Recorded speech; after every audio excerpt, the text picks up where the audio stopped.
Welcome to my channel biology classes students. और आज का टॉपिक है डाइजेशन का, जिसको मैं डिटेल में आपको बताऊंगा, समझाऊंगा। और इसके बारे में देख लेते हैं बच्चों। ये आपके सामने मैंने डायग्राम बना रखा है और साथ में कुछ इंफॉर्मेशन है। ठीक है, वीडियो छोटा ही रहेगा लेकिन फिर भी ज़्यादा से ज़्यादा समझाने की कोशिश करूंगा। तो स्टार्ट करते हैं बच्चों। डाइजेशन के बारे में मैंने आपको लास्ट वीडियो में बताया भी था, फिलहाल फिर भी समझ लीजिए। तो क्या होता है digestion? Process in which the complex food is broken down into the small, simple, absorbable form to provide energy। ये चीज आपको पता ही है कि हमारे जीने के लिए, हमारी लाइफ के लिए, हमारे लिए क्या जरूरी है? फूड जरूरी है, ठीक है ना। और फूड जो है वो कहीं ना कहीं हमारी बॉडी में जब हम लेते हैं उसे, जब हम खाते हैं, इंजेस्ट करते हैं, तो हमारी बॉडी में जाकर के उसका डाइजेशन भी होता है। और उसके बाद जो कॉम्प्लेक्स फूड होता है वो किस में बदलता है? सिंपल एब्जॉर्बेबल फॉर्म में। और वही फिर हमारी बॉडी के अंदर एब्जॉर्ब होता है और फाइनली हमें क्या मिलती है? एनर्जी मिलती है। और उसी एनर्जी की वजह से फिर हमारा हर एक बॉडी सेल और हमारी बॉडी क्या करती है? फंक्शन परफॉर्म करती है, यानी कि कार्य करती है। ठीक है ना बच्चों? तो वही चीज मैंने यहाँ लिखा हुआ है। तो वो चीज जो मैंने आपको इंग्लिश में भी पढ़ के बताया, वो मैंने ऐसे ही आपको सारी एक ही बार में बातें समझा दी। अच्छा, नेक्स्ट हम इधर बात करते हैं। सबसे पहले जो पहला पॉइंट मैंने लिखा हुआ है वह है माउथ का।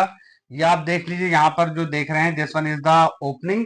जैसा कि आप देख रहे हैं, ये हमारा क्या है? माउथ है। तो माउथ के थ्रू जो है इंजेक्शन होता है। तो कल मैंने होलोजिक न्यूट्रिशन में आपको 5 स्टेप्स बताए थे। तो सबसे पहला क्या हो गया? इंजेक्शन हो गया। इंजेक्शन में क्या होता है कि आप फूड को सॉलिड फॉर्म में, ठीक है ना, क्योंकि आप चाहे रोटी देख लो, दाल देख लो, चावल वगैरह, ये सब क्या ही आपका फूड ही है। ठीक है, बर्गर वगैरह बच्चे बड़ा पसंद करते हैं, चाउमीन, तो ये सब क्या है? All these are in solid form. ठीक है, इन सॉलिड स्टेट। ठीक है, तो वो जो फूड है वो हम माउथ के थ्रू इंजेस्ट करते हैं। ठीक।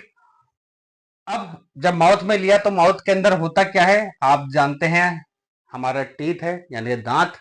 और दांत के साथ साथ टंग आ जाती है, हमारी जीभ, जिसे जुबान भी बोलते हैं। और उसी में अगर देखें तो सलाइवरी ग्लैंड भी पाई जाती हैं। यानी कि सलाइवरी ग्लैंड्स क्या हो गया कि जिससे सलाइवा प्रोड्यूस होता है, प्राइमरी डाइजेशन में हेल्प करता है। वो सब डिटेल में भी आगे बताऊंगा आपको। तो ये माउथ आ गया। माउथ के अंदर हमारे क्या है? यहाँ पर दांत वगैरह आपको ऊपर नीचे अपर लोअर देखने को मिलेंगे। टोटल 32 टीथ होते हैं हमारे अंदर। ठीक है, तो ये क्या करते हैं? Teeth helps in the cutting, chewing and grinding of food. तो इनका मेन काम क्या है? टीथ का फिजिकल डाइजेशन। फिजिकल डाइजेशन कह लीजिए या फिर मैकेनिकल डाइजेशन कह लीजिए, क्योंकि ये क्या करते हैं भाई? कटिंग, खाना जो आप खाते हो उसे काटते हो तो फिर उसे चबाते भी हो, च्यू भी करते हो। और च्यू करने के बाद जब आप चबा लेते हो तो उसको फर्दर जो फाइनल स्टेट पहुंचता है वो पहुंचता है आपका ग्राइंडिंग है, यानी कि पीसना।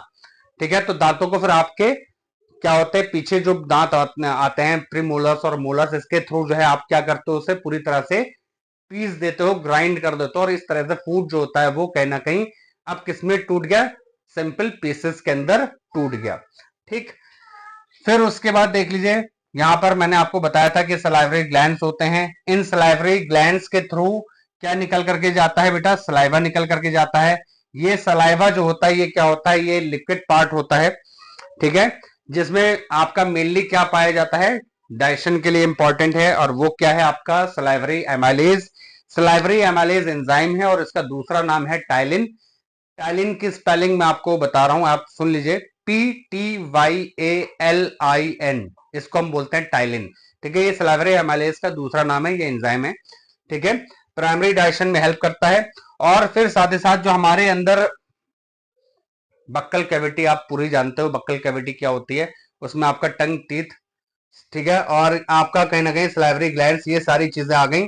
तो जो टंग होता है, टंग जो है वो हेल्प करता है किसमें? Mixing of the saliva with food. तो जो टंग है, अब आप जानते हो जब आप खाना खाते हो तो कहीं ना कहीं आपकी जुबान जो है, जो टंग है, जीभ है, वो कहीं ना कहीं फूड को आगे पीछे भी लेती है। ठीक है ना, इधर उधर साइड में भी इधर उधर डायरेक्ट करती है, ताकि खाना इधर उधर जा करके आप उसे इजिली क्या कर सको? चबा सको, फर्दर उसे ग्राइंड कर सको। ठीक है, सिंपल पीसेस के अंदर। अच्छा, अब उसके बाद जब ये सब चीजें हो गई, उसके बाद आता है आपका सलाइवा। सलाइवा के बारे में मैंने यहाँ पर लिखा हुआ है सलाइवरी एमाइलेज, जिसको मैं अभी थोड़ी देर पहले भी आपको समझा रहा था कि एंजाइम है। और यही क्या करता है, डाइजेस्ट करता है किसको, स्टार्च को, जो हमारे खाने में प्रेजेंट होता है। स्पेशली यहाँ पर बात आ रही है ग्रीन लीफी वेजिटेबल्स की, ठीक है, हरी सब्जियां वगैरह जो आप खाते हो, ठीक है। तो उसका जो स्टार्च होता है वो सिंपल फॉर्म में टूटता है एमाइलोज के अंदर, ठीक। तो ये आपको मैंने बताया कि इस तरह से जो कॉम्प्लेक्स फूड है वो सिंपल या सिंपलर सब्सटेंसेस में या सिंपलर मॉलिक्यूल्स में या सिंपल एब्जॉर्बेबल फॉर्म में कन्वर्ट हो जाता है, जो आपका फर्दर डाइजेशन जब होगा आगे, अभी जैसे जैसे स्टेप मैं बताऊंगा उसमें आपको क्लियर करता जाऊंगा। तो ये सब फर्दर क्या होता है, आपका ब्रेक डाउन होते होते सिंपल फॉर्म में जाता है, और फिर वही सिंपल फॉर्म्स हमारी बॉडी के अंदर क्या हो जाते हैं, एब्जॉर्ब होते हैं, और फिर वही एसिमिलेट होते हैं, यानी घुलते हैं ब्लड के साथ, और जो न्यूट्रिएंट्स उसमें निकल करके आए हैं डाइजेशन के बाद, वो all over the body cells, all over the body tissues आपके सर्कुलेट होते हैं, और इस तरह वहां जाकर के फर्दर उनका ब्रेक डाउन होता है। किसमें किसमें होगा, कार्बन डाइऑक्साइड, वाटर और एनर्जी में, जिसको सेलुलर रेस्पिरेशन के नाम से भी जाना जाता है, क्योंकि ये सेल्स के अंदर हो रहा है, हर एक सेल के अंदर हो रहा है। हमारे अंदर 100 ट्रिलियन सेल्स के अंदर यही सारी प्रोसेस चलती है, ठीक है। ये सब मैं डिटेल में बताऊंगा, डोंट वरी, ठीक। तो आज के लिए तो आपको इतना ही लिखना है, ठीक है, लेकिन डायग्रामेटिक थोड़ा बहुत मैं आपको समझा देता हूं, वो और समझ लीजिए। माउथ के जरिए आपने फूड अंदर लिया, आपका बक्कल कैविटी में टीथ वगैरह की हेल्प से, टंग की हेल्प से क्या होगा, उस फूड का आप आगे पीछे करके उसको फर्दर ग्राइंड करोगे, किसके through, with the help of premolars and molars teeth, ठीक। उसका इसी में ही सलाइवरी एमाइलेज जो है वो टाइलिन मिक्स होगा, जो सलाइवा जिसे बोलते हैं।